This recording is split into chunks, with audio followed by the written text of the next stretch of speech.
Hello! I like raisins. Alright, you gumball heads, how are you guys and ladies doing tonight? I hope you're doing well. Believe it or not, in Texas, it's actually around 30 degrees. So, we do get cold weather in Texas. We get ice, we get snow, and we're not used to driving. The people that live here, I should say. Now, I'm from Wisconsin. I've done some driving, not a lot. I've done some driving in the snow and on ice. Here we get snow, it'll last maybe a day or so. I almost said week. It won't even last a week. Especially if the sun is shining. You're not going to get the ice or the snow to last very long. If it's raining and it's cold, we do get ice. We get a very thick layer of ice sometimes, and it's hard to drive on it because all you can do is just spin your wheels. Your brakes don't work either. On days like that, you just feel like being off. You just feel like staying home, maybe staying in bed, and or on the couch, resting and recuperating.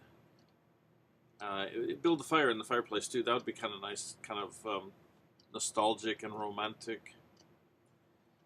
So there's a guy that asked me a question on my YouTube channel, and his name is Jory. Can't remember his last name, but he said to me, "Would it be better to have a 8-headed machine?" And I'll show you what an 8-headed machine looks like. There's one right behind me, but let me show you what they look like. This is like an 8-headed machine. There goes my microphone. Hold on. So this machine right behind me,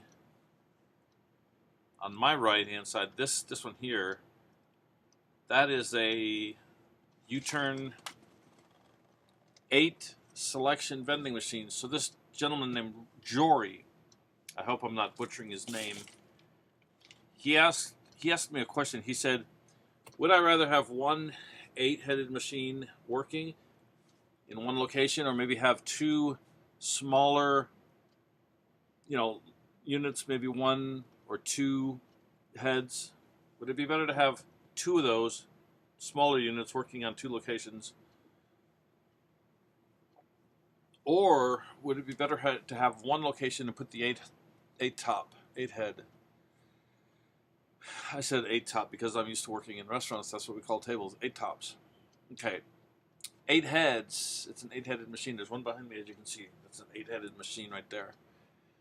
So the reason I recommend that when you start out, that you put in a smaller vending machine is because you really want them to feel happy about it being there. And if it's overly huge, these things are like 5 feet tall.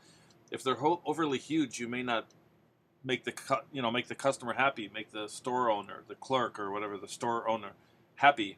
I keep staring at myself on the computer. I need to look at the camera eye because that's where you guys are. If I look there at the camera, which is right up here, you can't even see. It's right. I can't even do it. It's right up there. I can't even do it. I'm backwards. It's not like a mirror. It's not like looking into a mirror. In a mirror, you're going to have a perfect, see, I'm raising my left hand, but on my computer, my right hand looks like it's up. Anyway, it's kind of confusing. So what you do is you put two smaller ones in just two small locations. If they're happy with the small the small machines on location, then put a bigger machine, or put a second one beside it. I like the 1-800 vending machines. And I like the Vendesign machines, because the reason I like the Vendesign machines is it's easy to switch out the candies. That's the biggest drawback, draw to the machine. The 1-800 vending machine, you can put Mike and Ike's and hot tamales, which are really good sellers in some parts of the world. The 8-headed machine, like the one behind me, you have to find 8 candies. So sometimes it's hard to get a good selection of candies at Sam's, or you can go to Walmart too.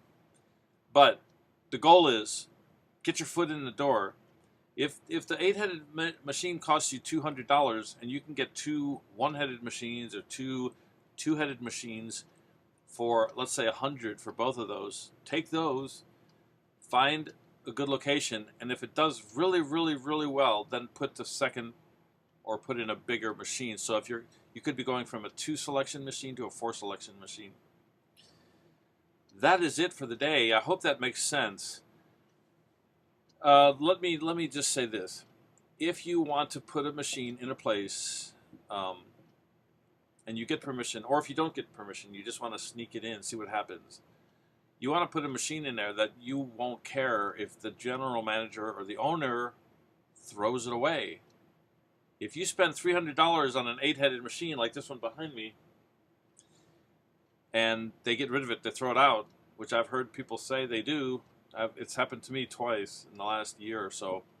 They just throw it in the dumpster. I'm hoping they're smart enough to realize there's money inside, and they can get the money out of there. I don't think they're stupid enough.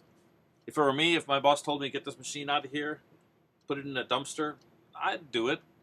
But I'd break it open and I'd take what I could out of it, you know. So, get yourself a couple of small machines, a couple of medium machines. A medium machine might be like this one here, this 4-headed machine. And put in the smaller units first. And then after that, add one or put in a bigger one after that. But that's really what you want to do. So I hope that helps you guys with your vending business. And I am exhausted. I've worked all day, and I am about ready to hit the hay, guys, and ladies too. And you know what? I really do like all the compliments, not compliments, but the comments on the YouTube channel. It really encourages me to make more videos if I can, and sometimes I try to be creative and funny, and sometimes I'm just doing like this one where I just turn the computer on and just start recording what I'm thinking of at the moment. I do appreciate everyone's feedback and input. I do like the fact that, you know, not everyone, but a lot of people give me a thumbs up. I do appreciate it. I do thank you. So I will let you go, and you all have a good evening. Thank you very much.